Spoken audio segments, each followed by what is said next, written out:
Hi everyone and welcome.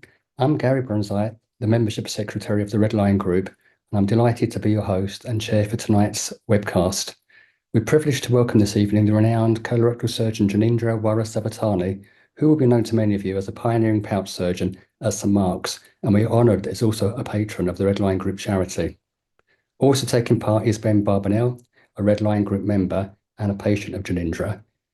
Ben was invited by Janindra to speak at a recent European colorectal conference in Prague, where they co-presented about the importance of the patient-surgeon relationship. I'm expecting this to be a fascinating talk, so without further delay, let's hand over to Janindra and Ben. I guess first thing, I'm incredibly humbled to be asked by Janindra to speak first. Here's some world-renowned leading surgeon, and here's some very average patient of his, and he's asking me to speak first. So look, just very brief background. I've met and spoken to many of you before, but if we haven't, I've had a pouch since 2018. So a lot less time than many of you pros in this group, and I'm categorically not here to preach or patronize or tell anyone the best way to live their life. I'm here to talk about my experiences, and I'd also like to point out immediately that this group has been incredible for me in many ways, and I've had some real dark days since 2018, and there's people on this line right now whose faces I'm looking at that have helped me in many ways, and I'm really grateful for their support and their tips.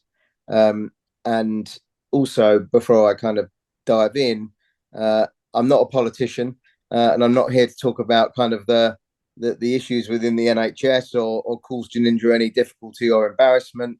And I've got no idea how a new government is going to tackle the many challenges that they have. So let's try and not focus on those issues. But look, I was diagnosed with ulcerative colitis in 1998, and like many of us here, couldn't stay away from the surgeon for that long. So I had a subtotal colectomy in 2002, which was about 3 months before my wedding, and my track record of surgeon spotting started then, and I was lucky enough to have the great Professor Nichols perform that operation and look after me then. And then in May 23, I had a reversal in the form of an ileorectal anastomosis, where they joined up my small intestine to my rectum. The one thing that I was encouraged to do, and I treated it very responsibly, was to have annual surveillance of my rectum. And it was great every year until around 2018, when they found some kind of precancerous cells in my rectum. And my gastro at the time, Professor Saunders, kind of said that it was time for it to come out. And look, I wasn't a guy that wanted a bag, or at least a bag forever. So I kind of took it upon myself in a job-like fashion almost to find and search out the best surgeon that I could find that could help me. And I discussed with Brian Saunders that I wanted to meet a few surgeons. But after meeting the first option, I literally stopped and told him in the middle of our consultation with my wife that I didn't need to meet anyone else because he was my man. And what a guy he is, what a guy he was, and what a guy he continues to be, both in terms of friendship, support, and help. So, as many of you know, I've written about and spoken about in the past. I now live my life pretty well in a contented way, and I'm at peace with my pouch. And we kind of argue and fight a bit, but my pouch and I generally get on okay. I've got a reasonably well researched and put together regime, which involves all sorts of things like green tea extract, turmeric, probiotics, enemas, catheters, Hegar dilators, etc. And it's just part of my life routine. And it sounds a lot and it sounds aggravation, but it is what it is, and I just crack on. So for me, life with a pouch is quite inconvenient, but totally manageable for me. Better than a stoma, for me personally. And whilst my heart's beating and I'm still breathing, I'm good with that. But equally, many of us on here recognize that life with a pouch can be as bad or as kind of similar to life with full-blown IBD, UC, or Crohn's, which I haven't had.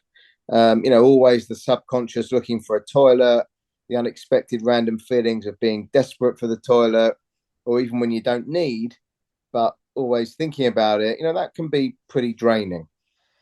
So look, that's my history. That's where we are. And I've spoken in the past with Janindra in public around kind of what patients want and need, and why do I feel that we have a special connection and special relationship. And look, most of this, if not all, is absolutely down to Janindra's character. Like I said, not some random odd patient of his like me. So this is credit to him. However, what I would say is, there is plenty of resource and research that we can each do ourselves. And I definitely fall into the camp of taking that on as my responsibility in my whole IBD journey. I think I made some notes earlier, and things like honesty from a surgeon and, being down to earth on a patient level, someone that knows their patient and can relate to their patient, someone that understands their fears, someone that understands issues and reassurance and can talk comfortably around clinical outcomes and expectations, and equally is very honest in the outcomes and the expectations, and kind of takes all of those learnings, those other patient experiences they've had, to relay them to you and talk to you in an open, human way is critical. And I think something that Janindra does incredibly well, from the first time I ever met him all the way through to any interaction I have with him now.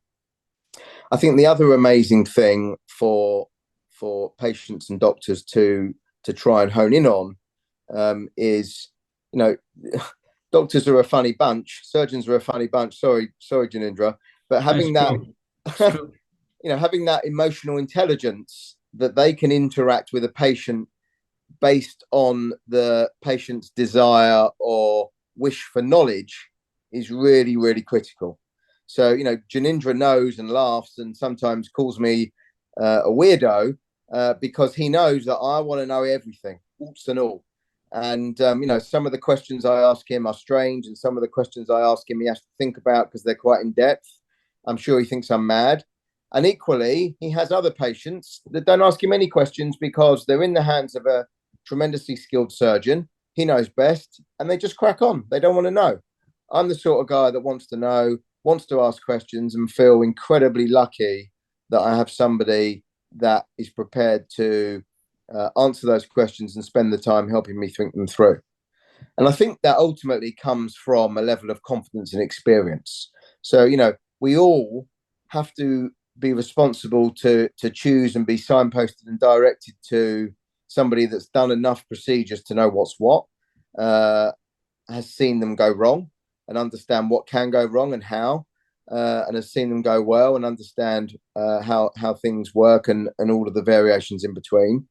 I'm still amazed quite regularly when I read sad stories particularly on the Facebook group, both the UK one and the US one, around things like, I went to see a gastro, they referred me to a surgeon, and a surgeon says, "Oh, I've heard about this thing called a pouch, I could try and do one." And I don't think in this day and age, anyone needs to be on the receiving end of that. There are centres of excellence in the UK. I'm a firm believer in centres of excellence. Initially, when I was diagnosed with UC, I was in a very small localized hospital. They hadn't seen enough severe cases of IBD. And in the end, I was lucky enough to get referred to St. Mark's. And, I've been under the care of St. Mark's since day one of my diagnosis, or day 3 of my diagnosis, therefore. And again, things around accessibility for questions, appointments, being helped with talking to other patients and signposted is really critical. When I went through my first series of operations, I was at the stage where fertility was a major concern of mine.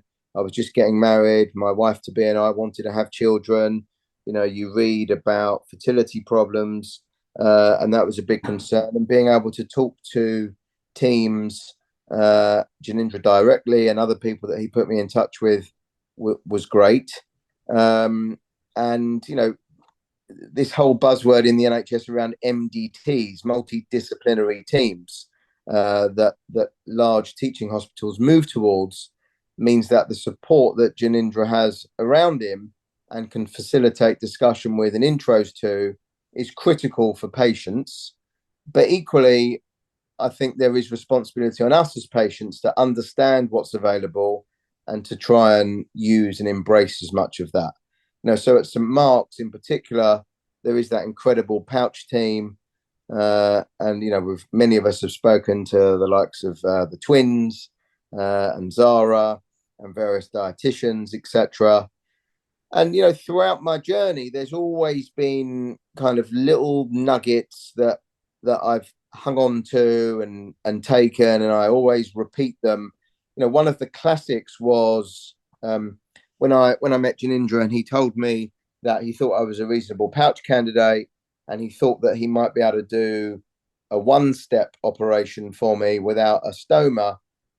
He wanted me to have almost like a interview with Zara from the pouch team to just make sure, you know, I was perhaps psychologically up for what was going to happen and how things were going to play out. And I remember the first time I ever met Zara, she gave me this little bit of wisdom that stuck with me forever. And she said to me, if you ate a cheese sandwich with the same cheese and the same bread for breakfast, lunch, and dinner every single day, and that was all you ate, the output from your pouch would continue to be different every single time you tried to empty it. I.e., we don't really know what's going on with these pouches. We know that they're a bit volatile. We know that they behave in funny ways. We recognize that. We've recognized it from our clinical research, from our surgical research, but equally, we're using a lot of intel and feedback from our patients to learn. You know, things like that I've hung on to and remember that. So, for example, when I'm having a bad day or when I'm having a period of time where my pouch is misbehaving, you know, rather than me panic and try and get hold of Janindra and say what's going on, you know, like it's those sorts of things that the team have helped me with, and that relationship that I've got with the team has kind of implanted in my mind to help me deal with those issues. And therefore, I think, you know, as well as the medical team, I think we all have a huge part to play in caring for each other, in advising each other. And look, Janindra doesn't live with a pouch, okay? He's an unbelievable mechanic and he can build a deluxe one, but he doesn't live every day with one. And I'm sure everybody on this call does. And we know the nitty gritty and the day to day and the waking up in the night and the waking up in the night covered in poo and everything that goes with it. And Janindra hears, but ultimately he can be empathetic around that and he can help build it and structure it and suggest, but he doesn't live with one. So I think, as well as having a wonderful surgeon, I think we're all lucky that we have each other and we share tips and help each other. I'm absolutely certain that, I mean, I'll speak for myself, and maybe it was a bit of a sweeping statement I was going to make, but what I was going to say was I'm certain that we all have some sort of PTSD as a result of what we've been through. I'm 100% certain I have. And, you know, that takes a long time to get used to. You feel alone, you feel afraid. There's a huge stigma with bowels. You know, I would say worse than mental health in many respects. And mental health has always had a big stigma attached to it. When it comes to bowels, you know, they're a huge taboo. And my way of dealing with that is, you know, being as open as I possibly can, embracing the crassness of the situation, using inappropriate words, non-medical phrases, And that's just my way of dealing with it. And when I talk to some people that are signposted to me, they probably think, wow, this geezer's a bit of a weirdo. But again, for me, that's all part of it and how I deal with it. I think having a team, including Janindra, to give you, real advice and open communication is just absolutely super critical. What is actually going to happen to you, what the expectation is, what's going to happen post-surgery, how things are going to play out, how your pain levels are going to be, how your bowels are going to wake up, how an infection might set in, etc., etc. And I think, like I say, in every single interaction, he just has that knowledge, that calmness, and it's just wonderful to be part of. So I guess those are some of the things that I think are really important to us. Those are some of the things I think that we all need from surgeons. Those are some of the things that I'm lucky enough to have had from Janindra and his colleagues, and feel very privileged to have been able to have the benefit from. Clearly, as he's told me once or twice, he isn't the Almighty, he isn't God, and he can't tell me what's going to happen when I'm 80. But I think that's probably on a lot of people's minds. There's probably some people on here that are over 80. But my worry now is, will I be able to do what I can do today and get on with my pouch when I'm 80, 90, 100, please God. If I'd been around in the day of biologics when I was first diagnosed, would they have changed my path? Maybe they would. Maybe it would just delayed the inevitable. But I think for now, with people like Janindra around me, it's enabled me to kind of get on, be at peace, live my life, not worry about tomorrow, not worry about one of my 3 gorgeous sons going to get IBD and have to go through it all again as a parent. I kind of have managed to put things into different compartments. I have a pretty high profile job in terms of demands on me physically, which I manage. I'm very proud that over the last year or so, 18 months or so, I've kind of become a real, even if I say so myself, fitness freak and picture of health. I managed to shift about 4 stone. So, I put all of that down to that special bond and relationship that I've developed and embraced with Janindra and his wider team. So, I hope in there's a few little bits of information that people can garner and pick up on and take benefit from. But that was really all I wanted to say.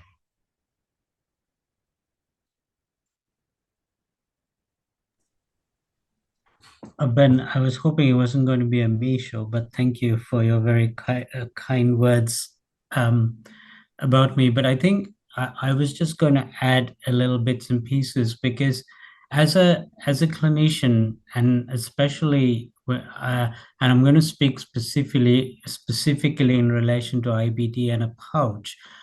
In a lot of the circumstances, we're dealing with a quality of life operation, and it is an operation that's designed in one way or the other to improve someone's quality of life.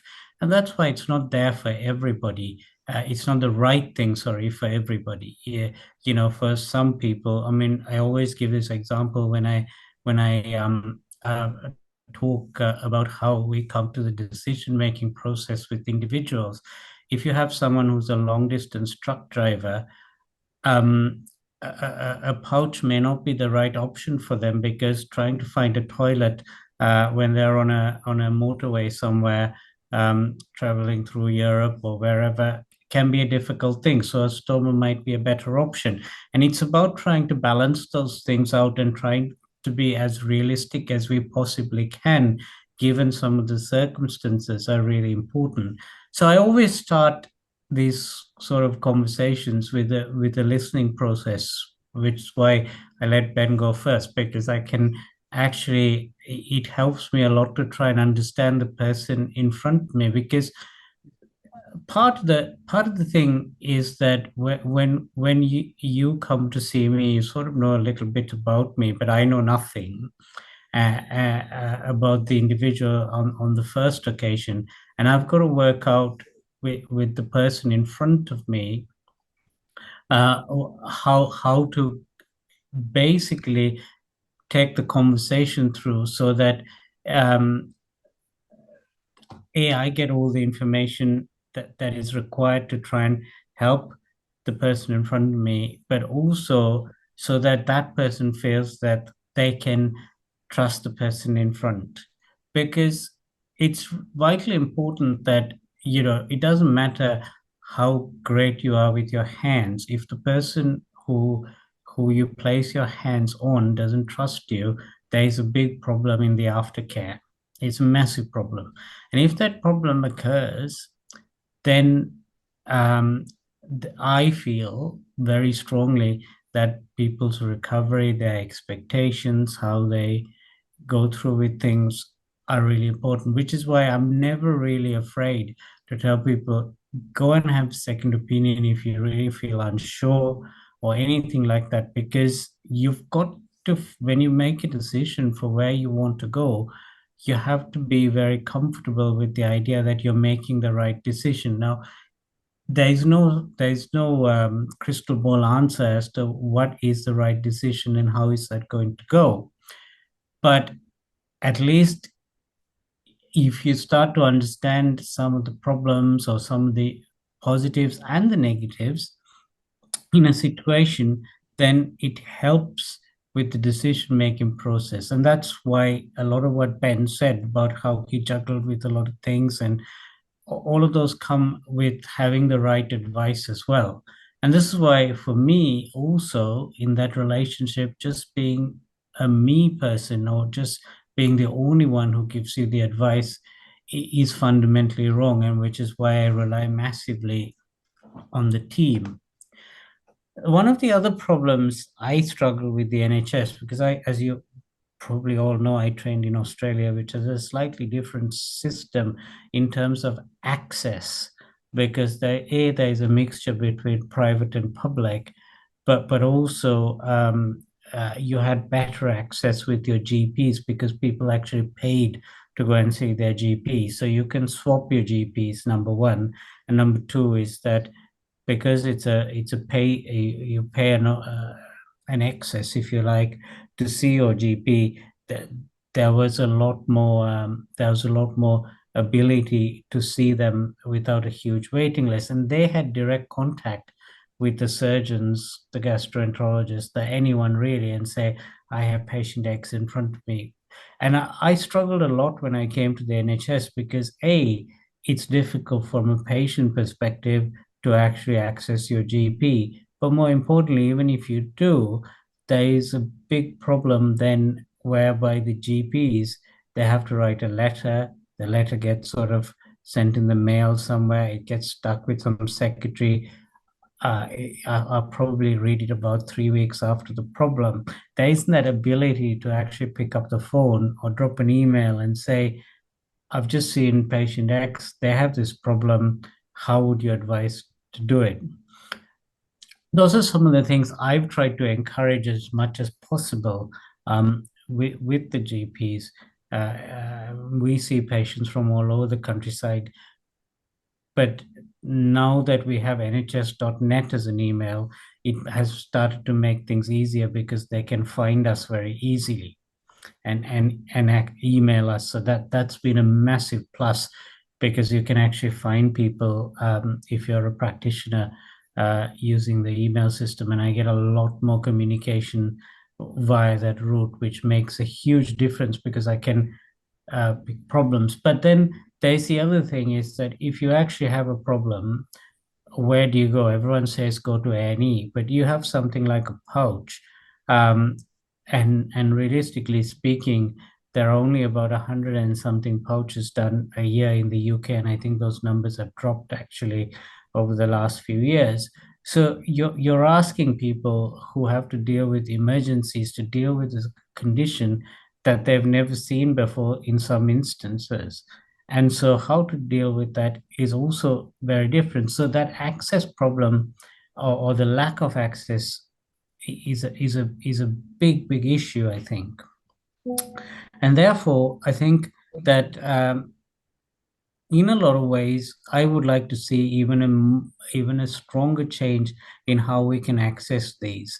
I mean, uh, having the pouch nursing team has been a massive plus for me, because that gives people direct access, and then they will contact me as required, or initiate things, and that gives people a lot of reassurance.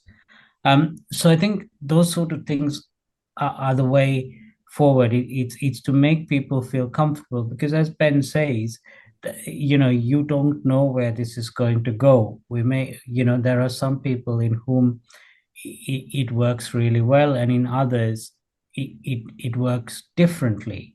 And some of it is also managing expectations, because if you don't know what to expect, your stress levels go up because you think everything's going wrong. Because don't forget that in all of the information we give, there's a lot of, I'd love to say negative, but a lot of comments that look at the complications of this, and then you know you can go down a very vicious spiral, and feel that the whole world is falling apart because of the information that you get as well. So it's about having someone to offer you the reassurance when you need it as well, and those are all important things.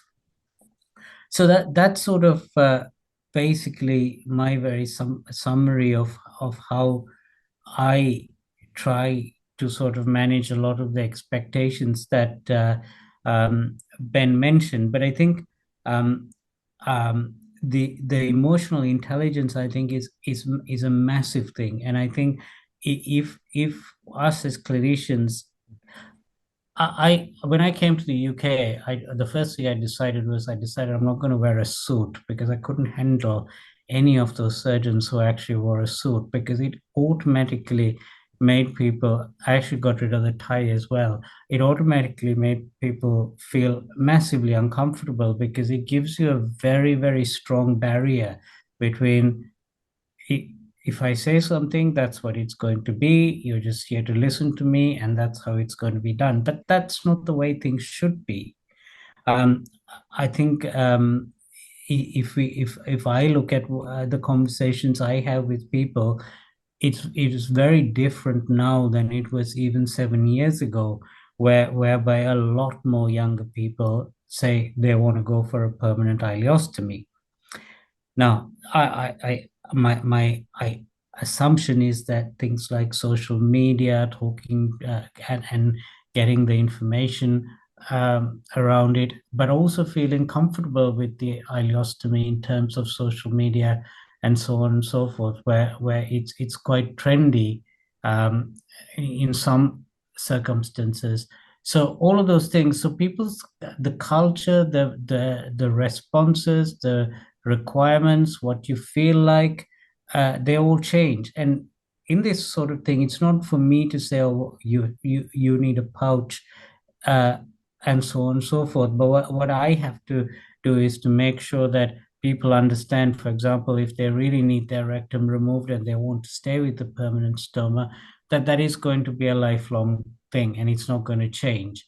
You can't reverse that, and you can't say I've made the wrong decision, I want to go back, because there is no going back. So it's those sort of things reiterated. I mean, sometimes I even, I always say to people, you can make that decision very much until the last minute. You can change your mind, but I will ask you the question before you get any medication. But once that's done, that's done. So um, it's that sort of conversations as well that are really important. Um, and those are the sort of points I want to make. So I'm really sort of keen to hear from the group as well, whether they have any comments, whether there are any things within the whole relationship between surgeon and patient that needs to change, and so on and so forth. Thanks, Janindra. There's one question so far has been put by somebody, not directly related to what you've been talking about. It's more specific. It's related to the Hagar dilator, and this person is asking, is it best not to use Instilogel long term? What size is a normal range of Hagar to use, please? I'm not sure if you've got a view. So Instilogel, you can use it as long as you want to use it. And no, I have no issue with that. I don't think it's harmful. I mean, it's basically a local anesthetic that you use and it's very short acting. So no issue there. The size of the Hagar dilator usually depends on what happens at the time of the initial dilatation done under the anesthetic and how far it goes. And you'd sort of tend to bring it down a couple of numbers to what was originally done at the time under anesthetic, because otherwise it's quite painful. So I don't have a specific size per se, and for each person there's a slight difference just to make it work. Okay.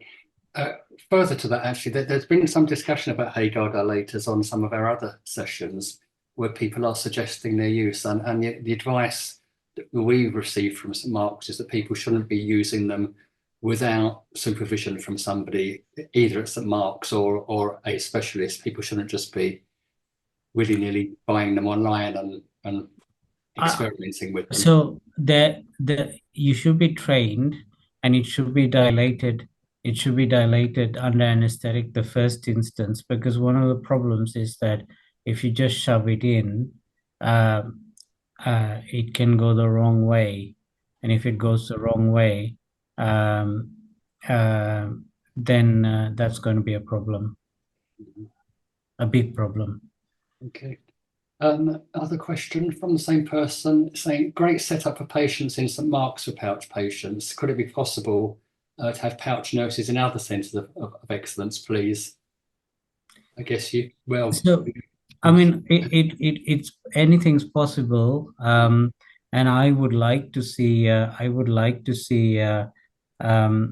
more pouch nurses in other places, because I think it really takes the pressure off our team.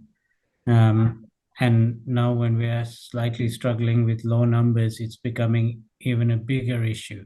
I mean, that's a short-term thing, but nonetheless, it's a service that is running basically at full speed. So I would like to. I think Chelsea has one now, a pouch nurse. yeah. And Oxford had one before, but their sort of pouch service has gone down a little bit. But in the other places, it's mainly stoma nurses. But we have done education programs for them to try and increase the number of pouch nurses, but it hasn't. So the problem is that it also boils down to volume. We do somewhere between 30 to 35 pouches a year at St Mark's. And when the ACP GBI started to basically identify pouch centers, the number became a big issue. And eventually they came down to agreeing that anyone who does 5 or more can be called a pouch center. Now, I personally think 5 is too low. But you can see from a commercial point of view on the NHS side that if you're doing 5 a year to then hire a pouch nurse is not going to work. So I think that's where some of the problems come about. I think when I've seen the definition of an accredited centre, apart from the number, it talks about the team and the support services also, and it isn't having a pouch nurse one of the requirements to be an accredited centre. It is, but you can fudge that. It doesn't need to be a full-time pouch nurse. It is just someone who can be a stomach nurse who talks about pouches. So it's fudgeable. Okay. Any other questions? Not many coming in at the moment. Remember, you can raise your hand and ask. Janet has her hand raised, so would you like to unmute yourself and ask directly? Yes, please. Okay. I've recently been having increased output from a J pouch, and I've been having leaks during the night. From one of the previous sessions, I have changed some of the aspects of my diet, and I found that's been helping. But I'm still taking like 3 lopiramides during the day, and I just wondered does it become addictive? Do you become reliant on lopiramide? I think 3 is great. There are people who take way more than that, but we feel that in most circumstances, loperamide is not a bad thing to have because it slows down the gut a little bit. There's been no evidence to say that long-term loperamide use actually has a negative impact. Cool. Right, could I just add a bit of patient experience there? I would say, try and reset your system. So, because in my experience, having been a loperamide user in the past, I'm now down to 0 loperamide. What I found was it would back me up. I couldn't evacuate. And then at night, when I was asleep, I'd have a big problem. So try thinking about the other way, not taking more to get you over the night. Try come off it so that by the time you go to bed, you can feel a little bit more content that you're emptier. Yeah, because it's on an evening when I have the problem. So, I mean, like, for example, tonight I've taken 2 loperamide. No, just 1, because I'm trying to cut down on it. So I've just taken 1 sort of an hour before my meal. I thought, well, I'll just experiment and see how that goes tonight. Yeah, that's fine.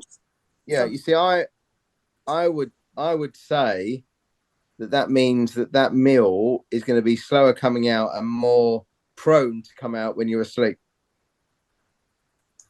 But again, like my point earlier, we are all so different in how our remaining guts work and process things. That is all trial and error. It's a bit like the cheese sandwich story from Zara. Yeah.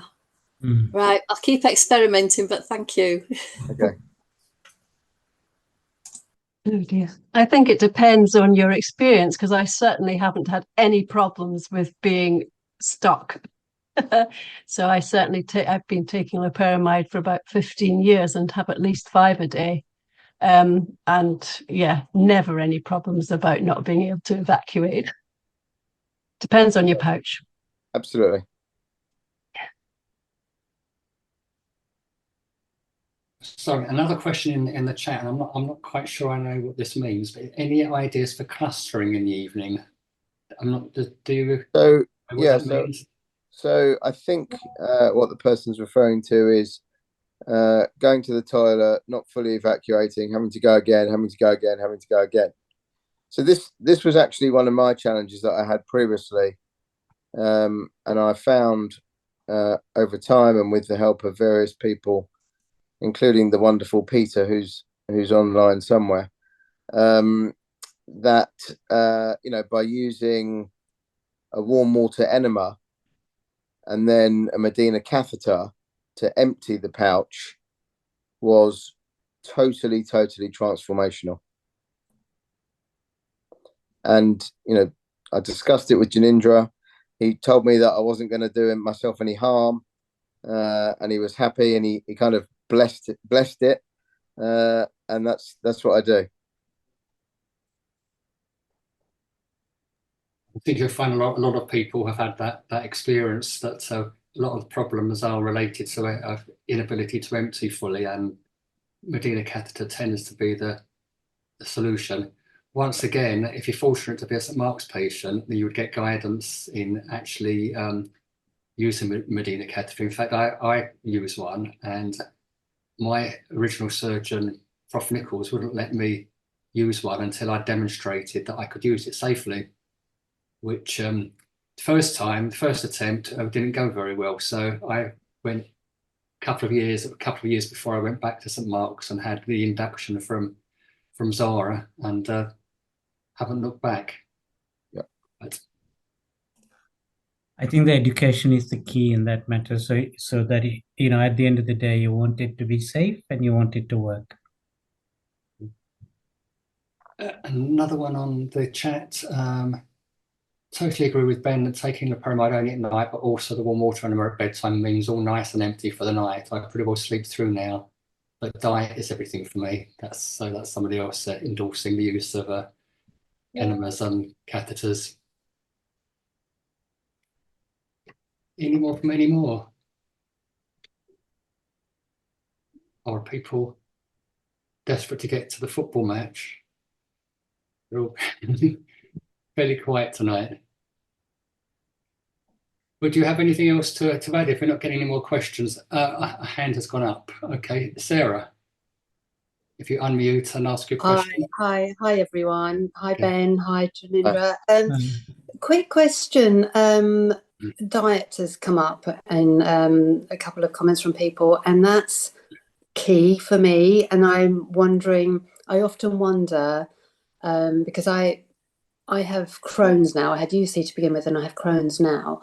But it's very nicely controlled. I have Stellara as a medication to help, but my pouch is all happy now, and I don't really have any issues. But I often wonder if when I do have a hiccup, and it's not unusual for me to have a hiccup, I almost always will put it down to a food that I know I can't have. I can't have gluten. I have to be really careful with dairy.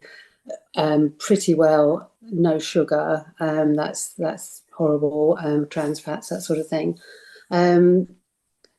Is it the case that could really be what's affecting me, or is it much more likely that I might just still have a pouch that is loose, and I'm always going to have, you know, a little bit of a up and downness? So tough question to answer, because the problem is that no one really understands how diet affects people's guts in the first place, even when you have a full colon. You know, various people are I use the word sensitive very lightly, but sensitive to various foods. You know, for some it's gluten, but they don't have celiac disease. That doesn't really matter. If you're sensitive, you're sensitive. For some people, it's lactose, but you're not lactose intolerant. No, Does that mean anything? I don't know. Some of that probably got to do with the bacterial content as one aspect of it. But then again, we don't quite understand yet. And I think everyone in this room will have a different bacterial profile. And there is no set rule as to how that bacterial profile should be, because if you look at the African population, based on their diet, their bacterial profile is different to the Western population, and individual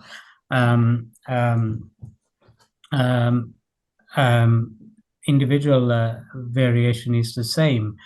You know, that we all have variations on the theme and gotten used to it for various different reasons.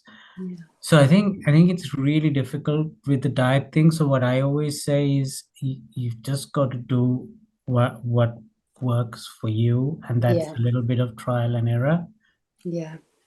I at one point quite early on in the journey, I was diagnosed with SIBO, and was it small intestinal bacterial overgrowth? And once I got on top of that, and then actually that did help me to understand that certain things were affecting my bacteria levels, and yes, I have probiotics and everything. I'm hoping that will help to control that. But yeah, I think you become very acutely aware of what the body can tolerate, less so when you don't have a colon. So I think, yeah, we do start to understand our bodies much more through having a bit missing. I think, Sarah, in my experience, and you and I have probably discussed this 100 times on a chat on a chat. What I've found now is I have a relatively controlled group of foods as my go-to foods, and where I struggle is when I eat what I would describe as like structurally obvious, difficult foods. So, for example, what do I mean like that? I wouldn't eat, for example, a huge steak. I might eat a small piece of red meat or a small piece of beef. Fine. I wouldn't eat a huge rare steak. Like, I just know it's going to give me an issue. If I know that if I eat a big raw salad or a load of raw vegetables, structurally, they're going to give me a challenge on getting them out. So as long as I'm having a relatively balanced diet and I'm getting my, nutrients and vitamins and I'm eating fish and I'm eating chicken, I'm eating protein, eggs, etc. Like I'm pretty comfortable if I stay away from structural issue foods. I'm pretty comfortable that I'm okay. And the other thing is I know that if I have a very clean day, i.e.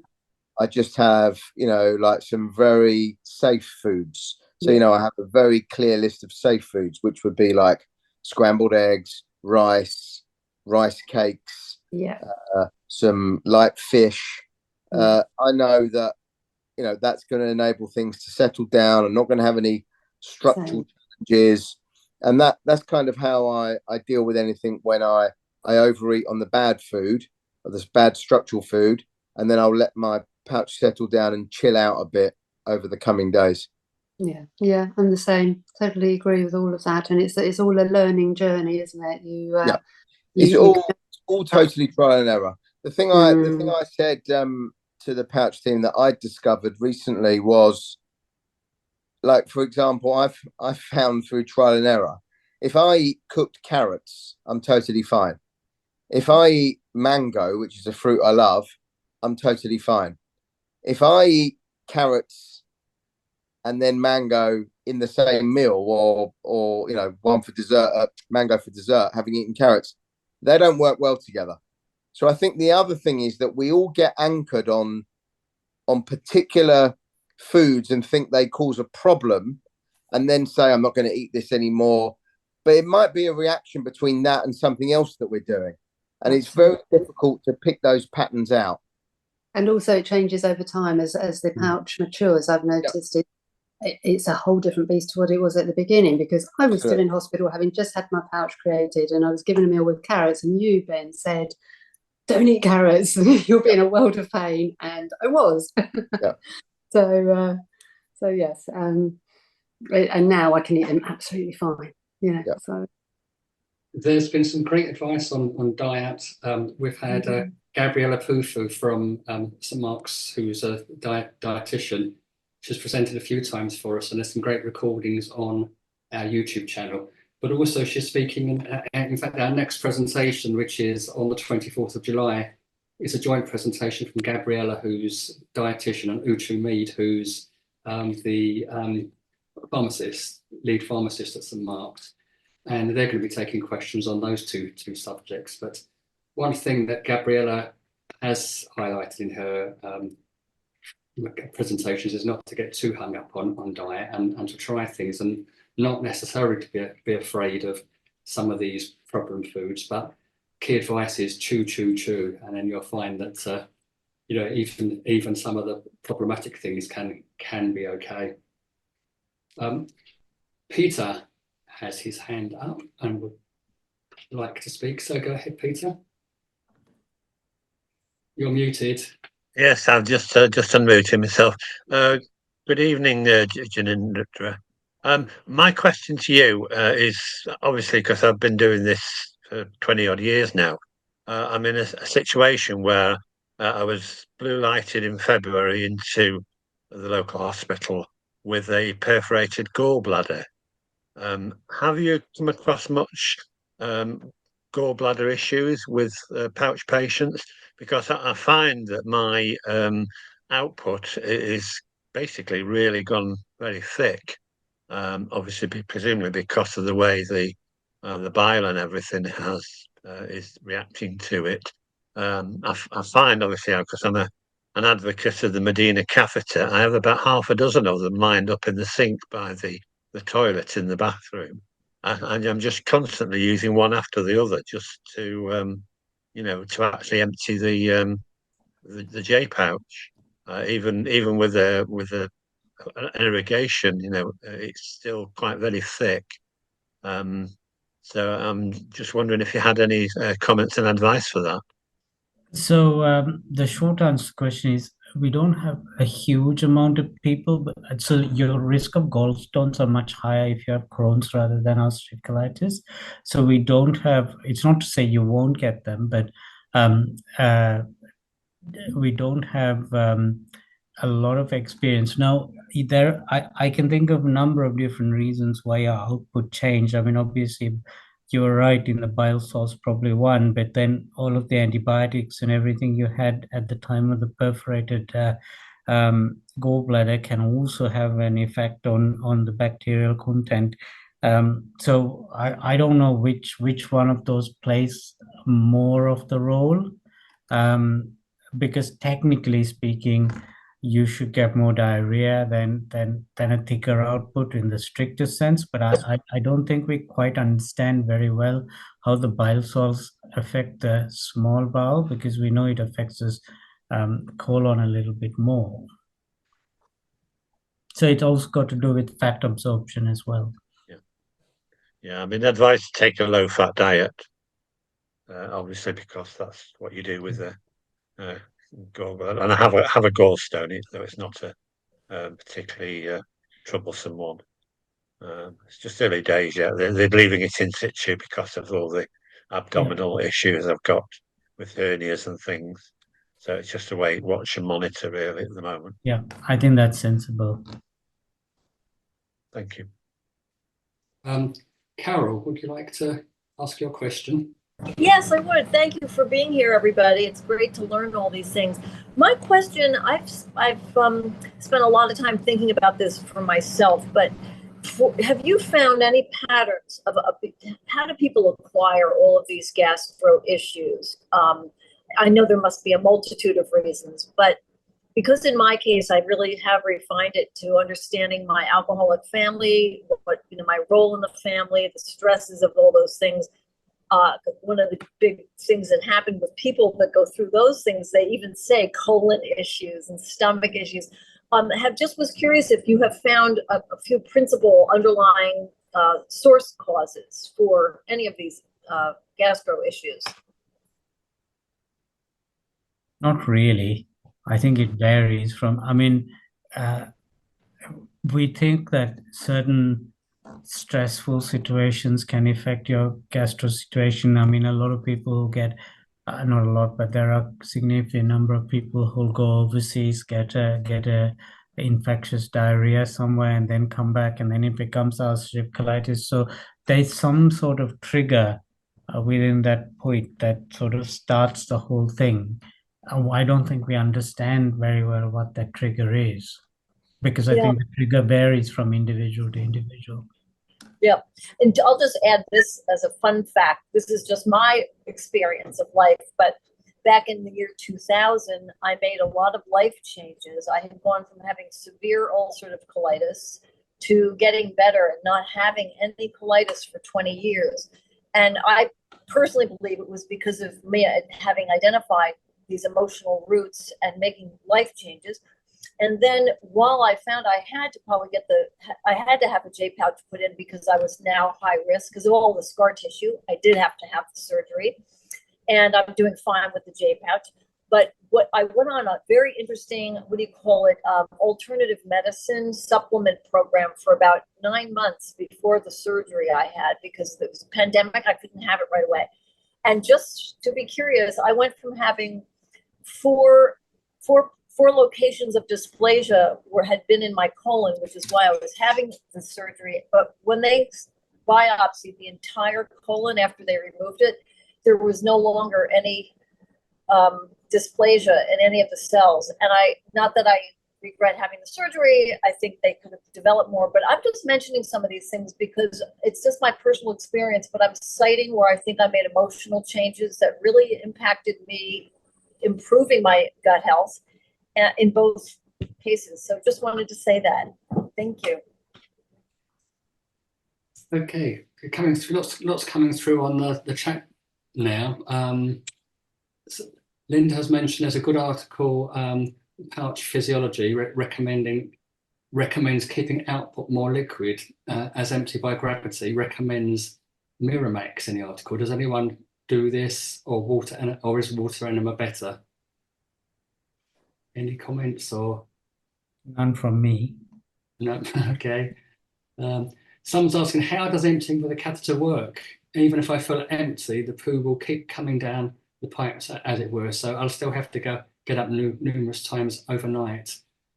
I think from what I've found and heard and put together is, if you can effectively completely empty your pouch, I mean, clearly the physiology is such that, as you say, there is almost a constant flow from the join of the small intestine into the pouch.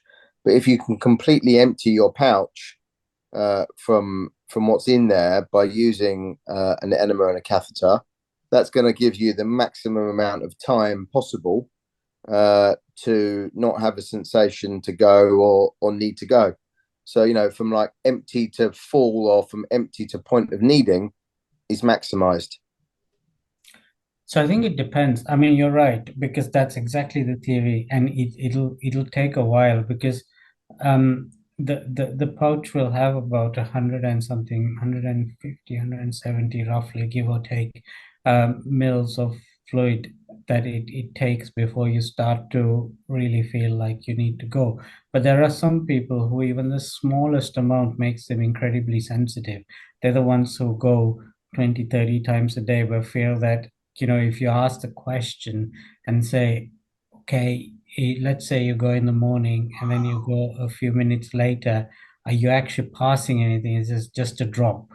And then you know that it's either whether the cuff is sensitive or there is something that's super sensitive that's making them want to go. So I think that's where the variation comes into play. But Ben is right. For most people, if you empty the pouch, then you have that time interval. One from Teresa asking, there's a lot of chat on Facebook about using Medina catheters. Are there any contraindications to using water enema? So I think she's someone that uses water enema rather than the catheter. Well, I use an aquaflush to do it rather than the Medina catheter. Oh, okay. And many years ago, when it was first discussed, I had a pelvic collection, and they were hesitant about me using a catheter at that point. Later on, I was able to use one, and it made a huge difference. But so many people ask who haven't got access to specialist surgeons or nurses, and my concern is always that they might go off and do it of their own accord without being aware that there might be contraindications to using one. I don't think there is. Okay. I mean, but just without contradicting the great man there, like I didn't do any of this without his or the pouch team's involvement, advice, teaching. You know, I remember having a pretty undignified lesson with one of the young women there around how to use a Hegar stick, how to use a catheter. You know, I wouldn't get involved in doing stuff like that without a proper lesson. Yes. That's pretty much what I'd said before. So I think we all agree that Yeah. You shouldn't do this without advice or supervision. Yeah. What else?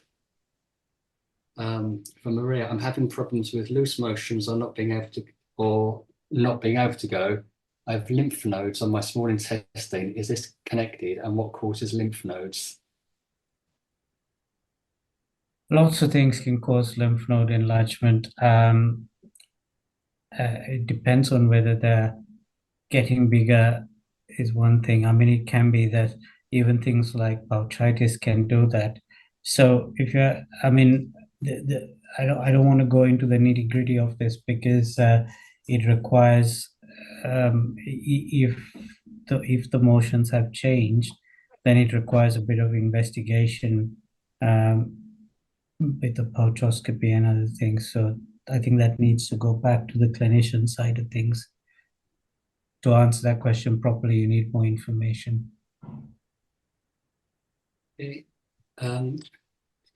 Lots of US Facebook group people mentioning psyllium husk. I think that's come up on our meetings as well, to thicken output. Did you ever have anyone present with obstruction from using it? No, and I think for those people where it works really well. But again, it's one of those trial and error things, you know. Yeah. For some people, it just doesn't work, and for others, they swear by it. Take some of the loperamide as well, because the thing with, I mean, I say very loosely to use the loperamide, and I still believe that it works well for people, and some people are on very high doses. But depending on the circumstances, you can get 16, 18 loperamides, and it does nothing for some people, and for others it does. But also, it can make people feel a little bit lethargic and a little bit nauseated, or that's what I hear on a regular basis. So that's why I think Ben also likes the idea of coming off it. It's not necessarily that it has serious side effects, but it just doesn't make you feel great.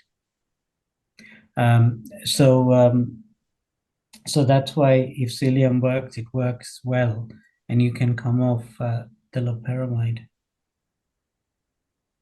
My experience was I took one psyllium husk tablet and it blocked me, and I never tried again. But Yeah.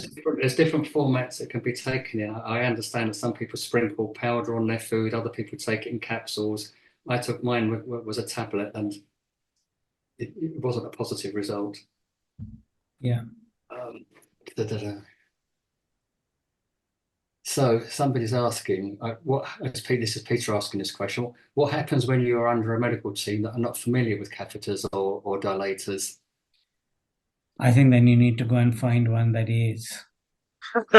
He said and done. Am I on mute? This is Peter. Yeah, go ahead, Peter. Now you're muted now, Peter. Sorry, I didn't realise I got COVID very, very badly, and I was in an intensive care unit.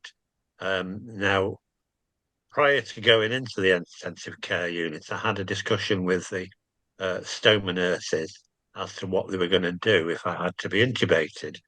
And basically, I didn't need to be intubated, but because I was so ill that I couldn't actually get off the bed to use the toilet, I had to actually teach the intensive care nurses how to intubate my J pouch. So, and this was in a major hospital in Manchester that, you know, you would have thought they would have been able to work that one out themselves. But as it turned out, there's a situation which needs must. And some of the nurses didn't even know what a J pouch was. But fortunately, I had my phone and the Red Line group information there, so I could explain to them. But I mean, you will get cases where you're in the middle of nowhere and this needs to happen, and the medical staff just do not know. Is there no way we can have some sort of spreading of the information from the top down? So I think this is where, you know, intensive care nurses are trained to do intensive care. emergency nurses and doctors are trained to do emergency, and then you get these conditions where, but you don't have a large number of people with this, so their experience with it is limited. I think their whole role should be to actually contact the team that put you through the process in the first place. So for our intensive care, would always call the stoma nurse team at least, and it'll get. So there has to be communication with the appropriate team, and someone would know who's responsible for those within that thing, because the amount of information that they have to get that's not relevant for their everyday function within that unit, it becomes too much. Does that make sense? Yeah. I mean, COVID was a bit of a strange situation, though, wasn't it? So, but yeah, and it worked out, and everybody was happy in the end. It just brings it to attention that these things can happen. Yeah. And that's one of the reasons why we came up with the Red Lion Group Medical Alert Card, Can't Wait Stroke Medical Alert Card, because that, as you know, has a link and a QR code that links to information on our website that explains what a pouch is and other issues related to the support and care of a pouch. So you should all have one on you all the time. Do we have any more? I'll just back that up, because orthopaedic nurses definitely don't know anything about a J pouch. And if you break your wrist and your shoulder, that card came in very useful. Yeah, somebody's mentioned about it. Has anybody else had the experience where a doctor, having been told that you've got a J pouch, have asked if they can see it? Yeah. I think I've had that as well. Yeah. Another one from Linda. What do you recommend for gas? Charcoal or simethicone? Any of the above. I like charcoal. I think charcoal's safe and works quite well. Okay, any more?